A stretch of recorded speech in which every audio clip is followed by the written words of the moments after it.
وَلَقَدْ يَسَّرْنَا الْقُرْآنَ لِلذِّكْرِ فَهَلْ مِن مُّدَّكِرٍ۔ اور ہم نے قرآن کو سمجھنے کے لیے آسان کر دیا ہے، تو کوئی ہے کہ سوچے سمجھے۔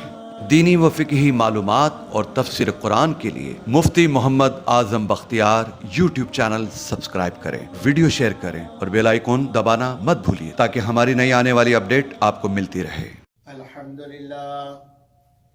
الحمدللہ نحمده ونستعینه ونستغفره ونؤمن به ونتوکل علیہ ونعوذ باللہ من شرور انفسنا ومن سیئات اعمالنا من يهده الله فلا مضل له ومن يضلل فلا هادي له واشهد ان لا اله الا الله وحده لا شريك له واشهد ان محمدا عبده ورسوله ارسلہ اللہ تعالی الى کافۃ للناس بشیرا ونذیرا وداعیا الی اللہ بإذنہ وسراجا منیرا صلی اللہ تعالی علیہ وعلی آلہ واصحابہ وبارک وسلم تسلیما کثیرا کثیرا اما بعد فاعوذ باللہ من الشیطان الرجیم بسم اللہ الرحمن الرحیم ما انت بنعمت ربک بمجنون صدق اللہ العظیم۔ میرے عزیزوں، بھائیوں، دوستوں، بزرگوں، اللہ جل جلالہ و عز نوالہ سب سے زیادہ حساس اپنے نبی کے بارے میں۔ لوگوں نے اللہ کے بارے میں کہا، اللہ فرماتے ہیں وَقَالُوا اتَّخَذَ اللَّهُ وَلَدًا۔ لوگ کیا کہتے ہیں کہ اللہ کی اولاد ہے، اللہ کا بیٹا ہے۔ اللہ نے عیسیٰ علیہ السلام اللہ کے بیٹے ہیں، اور یہودیوں نے کہا کہ عزیر علیہ السلام اللہ کے بیٹے ہیں۔ اب اللہ کے اوپر کہ اللہ کی اولاد ہے، یہ اللہ پر تہمت ہے، یہ اللہ پر الزام ہے، اور اللہ کی قوت اور طاقت کو کم کرنے والی بات ہے کہ اللہ بھی محتاج ہے اولاد کا۔ جیسے مخلوق انسان محتاج ہے کہ بڑھاپے کا سہارا اولاد ہوگی، ایسی اللہ بھی محتاج ہے، اسی لیے اس کا بیٹا ہے عیسیٰ علیہ السلام۔ تو یہ اللہ کی شان کی میں بہت بڑی گستاخی تھی، یہ چھوٹی گستاخی نہیں، یہ بہت بڑی گستاخی تھی، لیکن اس کا جواب اللہ نے دیا سبحان، بس اتنا سا جواب کہ اللہ اس اولاد سے پاک ہے، بس اتنا سا جواب۔ حالانکہ بات اللہ کی شان میں گستاخی ہوئی بہت بڑی، لیکن اللہ نے اس کا جواب لمبا چوڑا نہیں دیا، بلکہ کہا سبحان اللہ کی ذات پاک ہے، تم جو بکتے ہو بکتے رہو، اللہ کی کوئی اولاد نہیں۔ اللہ اولاد کا، نسل کا کوئی محتاج نہیں ہے، تم محتاج ہو، اللہ محتاج نہیں۔ اللہ طاقت والا ہے اور تم طاقت والے نہیں ہو، اس لیے اپنی طاقت بنانے کے لیے تمہیں اولاد کی ضرورت ہے۔ اس پہ ایک واقعہ یاد آیا، ہندوستان میں بہت پرانے زمانے میں ایک مناظرہ چل رہا تھا۔ عیسائی عالم کا دعویٰ یہ تھا کہ عیسیٰ علیہ السلام اللہ کے بیٹے ہیں۔ اس کا عیسائی عالم کا مناظرہ چل رہا تھا مسلمان عالم سے۔ اب دونوں طرف گرما گرم بحث، عوام موجود ہے، گرما گرم بحث ہوئی، اور دلائل پہ دلائل، دلائل پہ دلائل، دلائل پہ دلائل، کوئی اس کا حل ہی نہیں نکلتا تھا۔ کئی گھنٹے مناظرہ چلتا رہا، اس کا حل کوئی نہیں نکلا۔ ایک دیہاتی بالکل ان پڑھ جاہل، اس نے کہا کہ جی مولوی صاحب تمہارے بس کا نہیں ہے، میں اس کا جواب دے سکتا ہوں۔ تو لوگوں نے کہا کہ بابا جی بیٹھ جاؤ، بوڑھے سے تھے، بابا جی بیٹھ جاؤ، اتنا بڑا عالم مناظرہ کر رہا، وہ اس کو ہرا نہیں سک رہا، وہ بے بس ہے، تم نے کیا کرنا ہے؟ بابا نے کہا مجھے بولنے تو دو۔ مولانا سے کہا کہ حضرت یہ جاہل ہے، جاہل کا مقابلہ جاہل ہی کر سکتا ہے، آپ کی شان نہیں ہے، آپ تشریف رکھیں، میں اس کا جواب دیتا ہوں۔ تو وہ بوڑھے بابا نے اس عیسائی پادری سے اور عیسائی عالم سے پوچھا کہ تم یہ کہتے ہو کہ عیسیٰ علیہ السلام اللہ کے بیٹے ہیں؟ اس نے کہا اچھا اللہ کی عمر کتنی ہے، مجھے بتاؤ اللہ کی عمر کتنی ہے؟ تو عیسائی نے کہا کہ اللہ کی عمر کا کیا پوچھتے ہو، وہ تو ہمیشہ سے ہے، ہمیشہ سے اور ہمیشہ رہے گا۔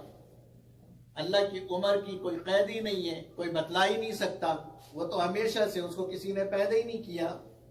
پیدا ہونے والی چیز کی عمر ہوتی ہے، وقت ہوتا ہے کہ اس وقت یہ چیز بنی ہے، اس وقت یہ چیز پیدا ہوئی ہے۔ اللہ کو تو بنانے والا کوئی نہیں، اللہ تو اللہ ہے، وہ تو ہمیشہ سے ہے۔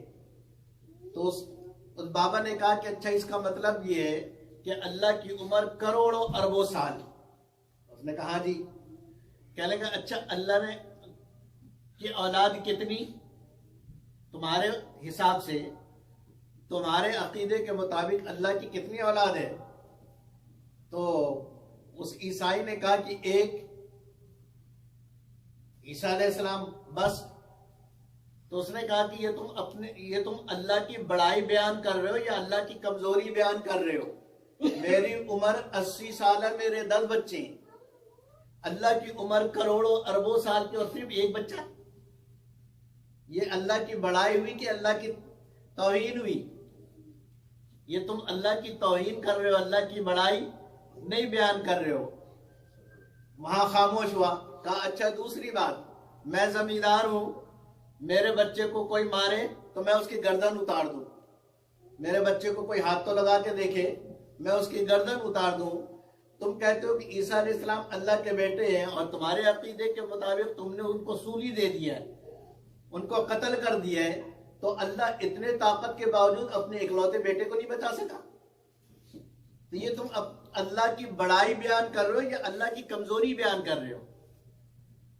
تو کہہ یہ رہا تھا کہ اللہ رب العزت کے ذات پر جب بات آئی تو اللہ نے جواب کیا دیا؟ سبحانہ، بکتے رہو، اللہ اس سے پاک ہے۔ لیکن جب محمد الرسول اللہ صلی اللہ علیہ وسلم کو لوگوں نے کہا کہ انک لمجنون، کہ آپ تو دیوانے ہیں، آپ دیوانے ہیں، پاگل ہیں، آپ جو باتیں کرتے ہیں یہ عقل سے باہر کی بات ہے، عقل سے دور کی بات ہے، یہ عقل والا آدمی ایسی باتیں نہیں کر سکتا جو آپ کر رہے ہیں، کہ یہ 360 خدا جو تمہارے ہیں ان سے کچھ نہیں ہوتا، یہ کچھ نہیں کر سکتے، یہ سب بوکس ہیں، اور ایک خدا سے سب کچھ ہوتا ہے، ایک اللہ سے سب کچھ ہوتا ہے۔ آپ کی یہ بات عقل میں نہیں آتی، یہاں کی زبان میں doesn't make sense، کہ عقل میں بات نہیں آتی کہ اکیلا کیسے کر لے گا، ہمارے 360 مل کے جو کام نہ کر سکیں تمہارا اکیلا کیسے کر لے گا؟ تو تمہاری یہ بات غلط ہے، اور تمہاری یہ بات دیوانگی والی بات ہے۔ تو لوگوں نے کہا انک لمجنون، کہ آپ صلی اللہ علیہ وسلم نعوذ باللہ کیا ہیں؟ مجنون ہیں۔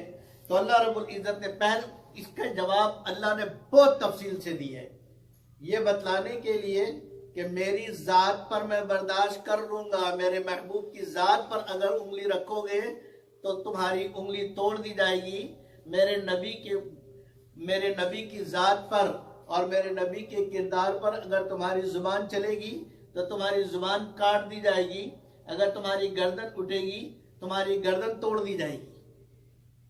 یہ بتلانے کے لیے اللہ نے تفصیل سے جواب دیا، اور کیا فرمایا؟ ما انت بنعمت ربک بمجنون، تسلی دی پہلے نبی صلی اللہ علیہ وسلم کو کہ آپ کو پریشان ہونے کی، دل چھوٹا کرنے کی بالکل ضرورت نہیں ہے، اللہ کے فضل و کرم سے، اپنے رب کی مہربانی سے، ما انت بنعمت ربک بمجنون، آپ بالکل بھی مجنون نہیں ہیں، بالکل بھی دیوانے نہیں ہیں، آپ کے دماغ میں کوئی کمی نہیں۔ یہ تو نبی صلی اللہ علیہ وسلم کو تسلی دی، اور پھر آگے جو مشرکین یہ کہا کرتے تھے کہ نبی صلی اللہ علیہ وسلم نعوذ باللہ دیوانے ہیں، اور یہ کہا کرتے تھے، دوسری پیشکش آپ صلی اللہ علیہ وسلم کو کی کہ آپ ہمارے بتوں کو برا بھلا کہنا چھوڑ دیں، ہم آپ کے خدا کو برا بھلا کہنا چھوڑ دیں گے. آپ اپنے احکامات میں نرمی کریں، آپ یہ کہیں کہ اللہ بھی کرتا ہے، یہ ان سے بھی ہو جاتا ہے، تو ہم بھی آپ کی مخالفت کرنے میں کیا کریں گے؟ نرمی کریں گے. جیسے آج کل لوگ کہتے ہیں لبرل ہو جاؤ. کیا ہو جاؤ؟ لبرل ہو جاؤ. اور کہتے ہیں کیا حرج ہے؟ یہ حرج ہے. اللہ سمجھا رہے ہیں کہ دین پر ایسا مضبوط رہنا ہے کہ 1 انچ 1 مائکرو ملی میٹر کے برابر بھی جنبش میں نہیں ہونی چاہیے. اس لیے کہ دیوار اور عمارت وہی قائم رہتی ہے جس کی بنیاد مضبوط ہو. جس کی بنیاد مضبوط نہیں ہوگی وہ دیوار کبھی بھی قائم نہیں رہ سکتی. ایک ہوا کا تیز جھونکا اس پوری عمارت کو ملیمیٹ کر دے گا، پوری عمارت کو گرا کے رکھ دے گا. اس لیے اپنے دین پر، اپنے عقیدے پر قرآن یہ دعوت دیتا ہے، اور قرآن کی یہ تعلیم ہے کہ اپنے عقیدے پر اتنے پکے رہو کہ اس میں ذرا سی بھی جنبش نہ ہو. یہ نہیں کہ جی اس میں ٹھیک کرنے دینا کیا ہو گیا. اور جو کہتے ہیں مولوی لوگ بنیاد پرست ہیں، مولوی لوگ کیا ہیں؟ بنیاد پرست ہیں. اس لیے کہ ہاں مولوی لوگ بنیاد پرست ہیں، اس لیے بنیاد پرست ہے کہ جو بنیاد پہ نہیں رہتا وہ اکھڑ جاتا ہے. دین جو باقی ہے وہ اسی لیے باقی ہے کہ مولوی بنیاد پرست ہے، وہ اپنے بنیاد سے بالکل ہٹنے کے لیے تیار نہیں ہے. چاہے کچھ بھی ہو جائے اور دنیا ادھر کی ادھر ہو جائے، مولوی اپنے موقف سے ہٹنے کے لیے تیار نہیں ہے. اور یہ تعلیم اللہ نے قرآن میں دی کہ تمہیں اپنے موقف سے بالکل نہیں ہٹنا. کیا فرمایا؟ اللہ نے فرمایا فَسَتُبْصِرُ وَيُبْصِرُونَ، آپ صبر کیجئے، آپ بھی دیکھ لیں گے، یہ لوگ بھی دیکھ لیں گے کہ دیوانہ کون ہے، مجنون کون ہے، یہ بھی دیکھ لیں گے. بِأَيِّكُمُ الْمَفْتُونَ، کہ مفتون اور دیوانہ اور مجنون کون ہے ان کو عنقریب پتہ چل جائے گا. اس لیے کہ ان ربک هو اعلم بمن ضل عن سبیلی، کہ آپ کا رب اس بات کو بہت اچھی طرح جانتا ہے کہ کون حق راستے سے ہٹ چکا ہے. وَهُوَ أَعْلَمُ بِالْمُهْتَدِينَ، اور آپ کا رب اچھی طریقے سے جانتا ہے کہ کون ہدایت کے اوپر ہے. تو آپ بالکل ہدایت کے اوپر ہیں، لہذا آپ ہدایت کے اوپر ہیں، آپ کو بالکل جنبش کی ضرورت نہیں ہے، اپنے موقف سے پیچھے ہٹنے کی ضرورت نہیں ہے. اور فرمایا وَدُّوا لَوْ تُدْهِنُوا فَيُدْهِنُونَ، یہ چاہتے ہیں، یا مشرکین کیا چاہتے ہیں؟ مشرکین یہ چاہتے ہیں کہ آپ نرمی کریں تو یہ بھی نرمی کریں گے، حالانکہ ایسا ہے نہیں. اس لیے کہ یہ نرمی کریں اس لیے کہ یہ ہے باطل پر، لیکن آپ نرمی کریں گے تو حق جھکے گا. آپ کو نرمی کی بالکل بھی گنجائش نہیں ہے کہ آپ دین میں نرمی کریں کہ چلو جی نماز کی رکعت 2 کم کر دیتے ہیں، ایک دن عبادت ہماری ایک دن عبادت ان کی، یا ایک وقت ان کی ایک وقت ہماری، یا کچھ باتیں ان کی مان لیں کچھ باتیں ہماری مان لیں. ایسا نہیں چلے گا، صرف دین ہی چلے گا، صرف دین ہی چلے گا. اور نبی اکرم صلی اللہ علیہ وسلم کے شان میں جو ان لوگوں نے گستاخیاں کی اور بدتمیزی کی، ان میں ایک شخص جس نے آپ کے سامنے کھڑے ہو کے کہا کہ آپ دیوانے ہیں، آپ مجنون ہیں، اور ولید ابن مغیرہ، اس کا نام تھا ولید ابن مغیرہ. اب میرے محترم بھائیوں اور دوستوں، اللہ رب العزت نے اس ایک آدمی پر 9 باتیں کی ہیں. کتنی باتیں کی ہیں؟ 9 باتیں کی ہیں. یا یوں سمجھ لیں کہ اللہ رب العزت نے اس کے 9 عیب بیان کیے ہیں کہ یہ بول رہا ہے، اس کی اتنی ہمت، اس کی اتنی جرت کہ میرے نبی کے سامنے کھڑا ہوتا ہے. تو اپنے نبی صلی اللہ علیہ وسلم کو اللہ فرما رہے فَلَا تُطِعِ الْمُكَذِّبِينَ، یہ سارے کے سارے جھوٹے ہیں. جتنے یہ آپ کو دیوانہ اور مجنون کہہ رہے ہیں، ساحر کہہ رہے ہیں، اور جو ہے مسحور کہہ رہے ہیں، یہ سارے کے سارے کیا ہیں؟ جھوٹے ہیں. یہ جھوٹ بول رہے ہیں. فَلَا تُطِعِ الْمُكَذِّبِينَ، تو آپ ان جھوٹوں کی اتباع نہ کریں. وَدُّوا لَوْ تُدْهِنُوا فَيُدْهِنُونَ، اور اس کے بعد فرمایا اب یہاں سارا اللہ رب العزت ولید ابن مغیرہ نشانے پر ہے. کون نشانے پر ہے؟ ولید ابن مغیرہ. اس لیے نشانے پر ہے کہ اس نے کھڑے ہو کے حضرت صلی اللہ علیہ وسلم سے گستاخی کی تھی، تو اللہ نے 9 برائیاں اس کی بیان کی. اللہ کی برائی بیان کرنے والے پر اللہ نے برائیوں کی حد نہیں لگائی کہ یہ ایسے یہ ایسے یہ ایسے یہ ایسے. یہ یوں کہتے کہ میری اولاد ہے، یہ خود ایسے، لیکن اللہ نے ان کو نہیں کہا بس کا سبحان اللہ بکتے رہو جو بکنا ہے، تو اللہ اس چیز سے پاک ہے. لیکن اپنے نبی کے سامنے گستاخی کرنے والے کو اللہ نے گلے سے پکڑا ہے. کہاں سے پکڑا ہے؟ گلے سے پکڑا ہے، اور سارے معاشرے کے سامنے اسے جو ہے وہ عیاں کر دیا، اور لوگوں کو بھی پتہ چل گیا کہ یہ کیسا ہے. فرمایا فلا تطع مکذبین، آپ جھوٹ بولنے والوں کی بالکل پرواہ نہ کریں. ولا تطع کل حلاف، پہلا دفعہ اللہ نے لگایا کہ یہ تو بہت زیادہ قسمیں کھانے والا ہے، اور جو بہت زیادہ قسمیں کھانے والا وہ جھوٹا ہوتا ہے. اس لیے کہ قسم آدمی کیوں کھاتا ہے؟ تاکہ سامنے والے کو یہ یقین ہو جائے کہ میں سچ بول رہا ہوں. قسم کھانے کی ضرورت اسی وقت ہوتی ہے. تو جو بہت کثرت سے قسمیں کھاتا ہو، ہر بات پہ قسم کھاتا ہے، اس کا مطلب یہ کہ وہ پرلے درجے کا جھوٹا ہے. پرلے درجے کا کیا ہے؟ جھوٹا ہے. تو اللہ نے کل حلاف، یہ تو بہت زیادہ قسمیں کھانے والا ہے. اور فرمایا مہین، اس کی کوئی وقت کوئی حیثیت نہیں ہے، یہ ذلیل آدمی ہے. مہین کا معنی ذلیل آدمی ہے، قسمیں بہت کھاتا ہے، ذلیل آدمی ہے. دوسری بات، یا ہماری زبان میں یوں کہہ لے کہ اس پر گالیاں پڑ رہی ہیں، سمجھانے کے لیے اس پر گالیاں پڑ رہی ہیں. پہلی کہ یہ بہت زیادہ قسمیں کھانے والا ہے، اور دوسری کہ یہ بے وقت ہے، اس کی کوئی حیثیت نہیں ہے، نہ معاشرے کے اندر، نہ گھر کے اندر، نہ خاندان کے اندر. اور تیسری برائی حماد مشاء بنمیم، چغل خور ہے. کیا ہے؟ چغل خور ہے، چغلیاں لگاتا ہے، ادھر کی ادھر بات کرتا ہے اور لوگوں کو لڑاتا ہے. اور آگے فرمایا مناع للخیر، خیر کی باتوں سے روکتا ہے. جو نیکی کی طرف چلنے والا ہو، یہ ایسا خبیث آدمی ہے کہ یہ نیکی پر چلنے والوں کو روکتا ہے. معتدن، حد سے گزر گیا ہے، اس نے سارے حدود کو توڑ دیے ہے. عصیم، بہت زیادہ گناہگار ہے، بہت زیادہ عتل، بہت زیادہ سرکش ہے، بہت زیادہ بدتمیز ہے. اور اگلی بات کی بعد ذالک زنیم، ہے بھی زنا کی اولاد، ہے بھی زنا کی اولاد. تو اتنے سخت دفعات اور اتنی سخت باتیں اللہ نے مشرکین کو، جنہوں نے اللہ کے ساتھ شرک کیا، ان کے بارے میں بھی اتنی سخت باتیں اللہ نے نہیں کی. لیکن جو نبی صلی اللہ علیہ وسلم کی شان میں جس نے گستاخی کی، اللہ رب العزت نے اتنی سخت باتیں کی کہ پہلی بات فرمایا بہت زیادہ قسمیں کھانے والا، بہت زیادہ بے وقت، اس کی کوئی حیثیت نہیں، چغل خور، بھلائیوں سے روکنے والا، حد سے تجاوز کرنے والا، اور گناہگار ہے. اور نویں چیز فرمائی کہ یہ ولد الزنا ہے.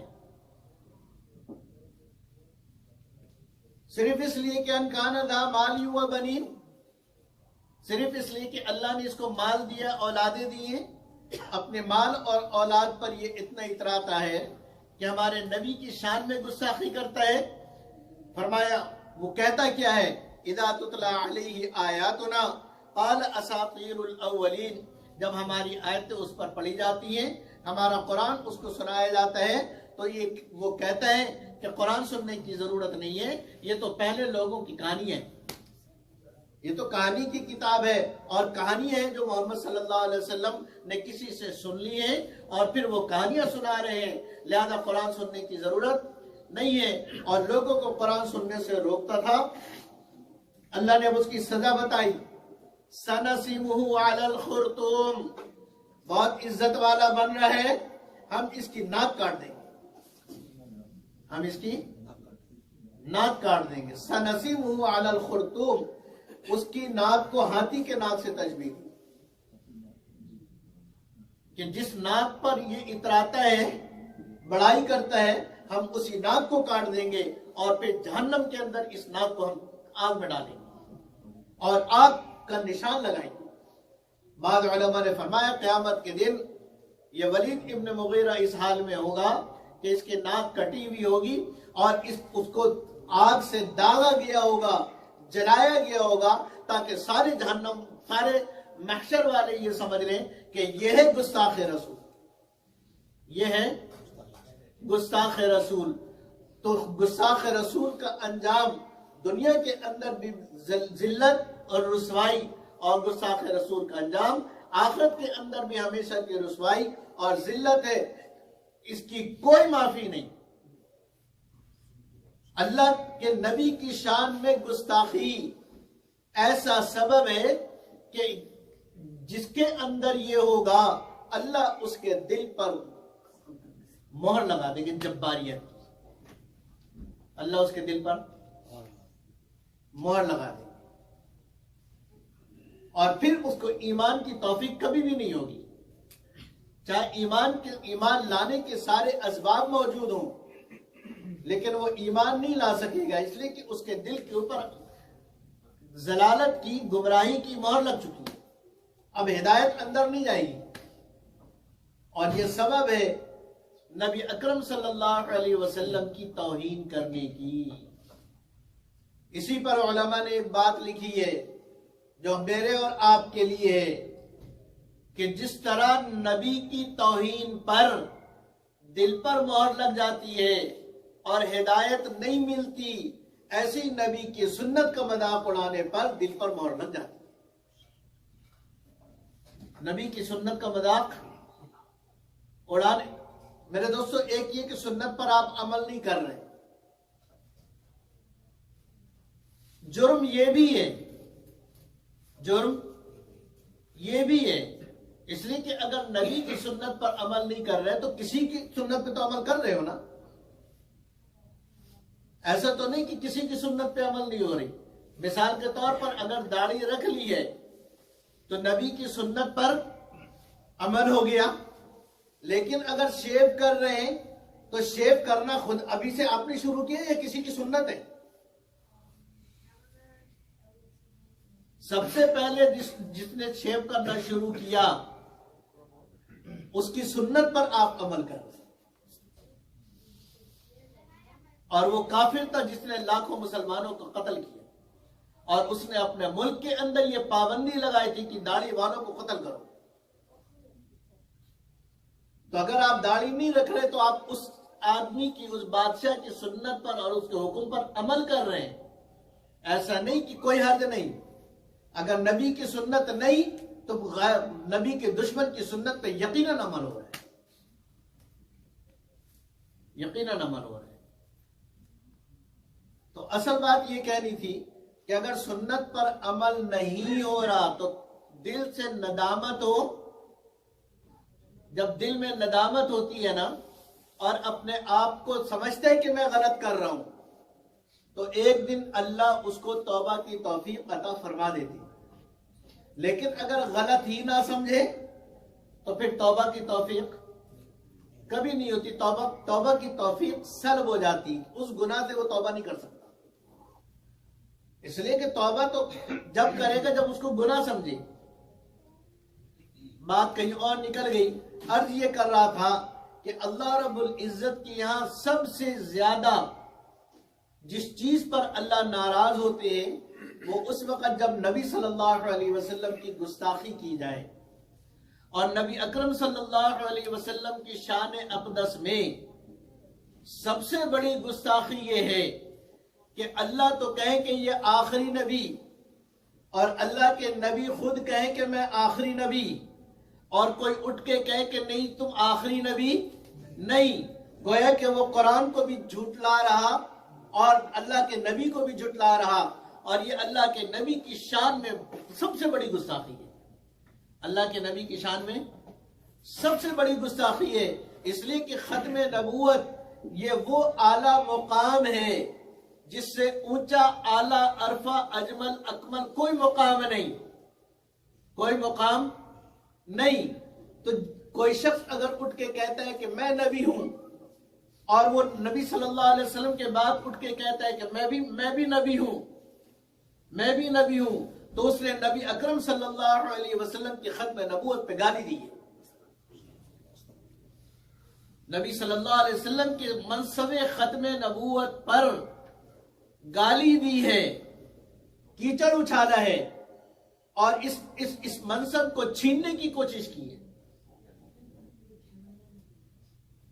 کہ جی اب کہتے کیا ہے کہ جب نبیوں کا آنا تو ناگزیر ہے، نبی تو آئیں گے، تو نبی کو بھیجنے والا کون؟ نبی کو بھیجنے والا کون؟ اللہ۔ نبی کو بھیجنے والا کون؟ اللہ۔ اللہ نے نبیوں کا سلسلہ آدم علیہ السلام سے شروع کیا، اور مسلسل انبیاء آتے رہے، رسولنا تترا، مسلسل انبیاء آئے، لیکن جب نبی اکرم صلی اللہ علیہ وسلم تشریف لائے، اللہ نے کہا بس ما کان محمد ابا احد من رجالکم ولکن رسول اللہ وخاتم النبیین۔ سارے نبیوں کو ختم کرنے والے، اختتام، یعنی یہاں پر سیل، اب آگے اور کوئی نہیں۔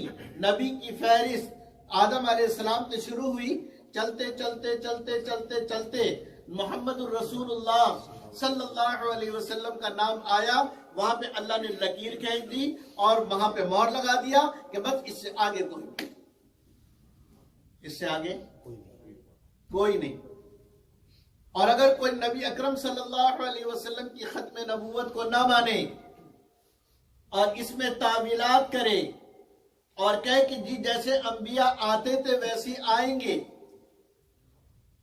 یہ کا معنی، یہ خاتم النبیین کا معنی یہ اور یہ اور یہ اپنے طرف سے معنی بناتا چلا جائے جیسے غلام احمد قادیانی نے بنایا، تو ہم اس سے یہ پوچھتے ہیں، میں آپ کو سوال دے رہا ہوں، قادیانیوں سے پوچھیں کہ 1,24,000 انبیاء علیہ السلام آئے ہیں، ان 1,24,000 نبیوں میں سے کسی ایک نبی نے بھی یہ کہا کہ میں آخری ہوں؟ کسی ایک نبی نے بھی یہ کہا کہ میں آخری ہوں، میرے بعد کوئی اور نبی نہیں آئے گا؟ اس لیے ہم پچھلے تمام انبیاء علیہ السلام کو مانتے ہیں، لیکن ہمارے نبی اکرم صلی اللہ علیہ وسلم نے کہہ دیا کہ لا نبی بعدی، میرے بعد اب کوئی نبی نہیں، لہذا جو نبوت کا دعویٰ کرے گا وہ جھوٹا اور کذاب تو ہو سکتا ہے، وہ نبی نہیں ہو سکتا۔ اس لیے کہ اللہ کا ضابطہ ہے کہ اللہ رب العزت کسی کام کو شروع کرتے ہیں تو اس کام کو کرتے اختتام تک پہنچاتے، درمیان میں ادھورا نہیں چھوڑتے۔ اللہ کا کام ادھورا نہیں ہوتا ہے، اللہ کا کام اختتام پذیر ہوتا ہے۔ محمد الرسول اللہ صلی اللہ علیہ وسلم پر آ کر اللہ رب العزت کے ارسال نبوت کا کام مکمل ہو گیا، اور جب کام مکمل ہو گیا اور نبوت کی عمارت تعمیر ہو گئی اور قلعہ پکا ہو گیا، تو اللہ رب العزت کی طرف سے اعلان ہوا، خود اللہ نے اعلان کیا خاتم النبیین کہ میرے محمد الرسول اللہ صلی اللہ علیہ وسلم خاتم النبیین ہے، اب آپ کے بعد قیامت تک کوئی اور نیا نبی نہیں آئے گا، قیامت تک کوئی اور نیا نبی نہیں آئے گا۔ عیسیٰ علیہ السلام آئیں گے، وہ نئے نبی نہیں ہوں گے، وہ پرانے ہیں۔ اس لیے میں نے کہا کہ قیامت تک کوئی نیا نبی نہیں آئے گا، کوئی نیا نبی نہیں آئے گا۔ اس لیے کہ اگر آپ نے قادیانیوں سے صرف یہ کہا کہ قیامت تک نبی صلی اللہ علیہ وسلم آخری نبی ہیں اور قیامت تک کوئی اور نبی نہیں آئے گا، تو وہ جھٹ کہے گا کہ عیسیٰ علیہ السلام کو نہیں مانتے کہ وہ آئیں گے، اور آپ نے کہنا ہے کہ ہاں جی آئیں گے، تو پھر اگلی بات اس نے کرنی ہے کہ ابھی تو کہہ رہے تھے کوئی نبی نہیں آئے گا۔ تو یوں کہیں کہ اللہ نے نبی اکرم صلی اللہ علیہ وسلم پر نبوت کو ختم کر دیا، اب قیامت تک آپ صلی اللہ علیہ وسلم کے بعد کوئی نیا نبی نہیں آئے گا، کوئی نیا نبی نہیں آئے گا. عیسیٰ علیہ السلام نئے نبی نہیں ہے، وہ محمد رسول اللہ صلی اللہ علیہ وسلم سے پہلے کے نبی.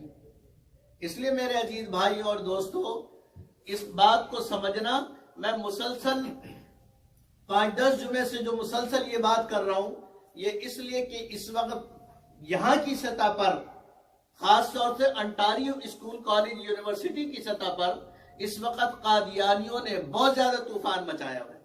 اللہ کے لیے ہوش کے ناخن لو، ورنہ اولاد ہاتھ سے نکل جائیں گی. جو اسکول کالج یونیورسٹی میں پڑھ رہی ہے نا، جو بچے پڑھ رہے ہیں، اور یہ قادیانی ایک ایک شبہ روزانہ ان کے ذہنوں کے اندر ڈال رہے ہیں، گویا کہ زہر گھول کے روزانہ پلایا جا رہا ہے.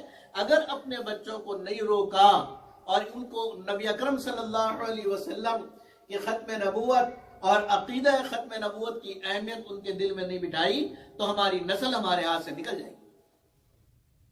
اس لیے اس بات کو خود بھی سمجھنا ضروری ہے کہ ختم نبوت اور عقیدہ ختم نبوت کی اہمیت کیا ہے، اور اپنے بچوں کو سمجھانا اور ساری امت کو سمجھانا، یہ میرے محترم بھائی اور دوستو اس وقت کی ضرورت ہے. اللہ مجھے اور آپ کو عمل کی توفیق عطا فرمائے. وآخر دعوانا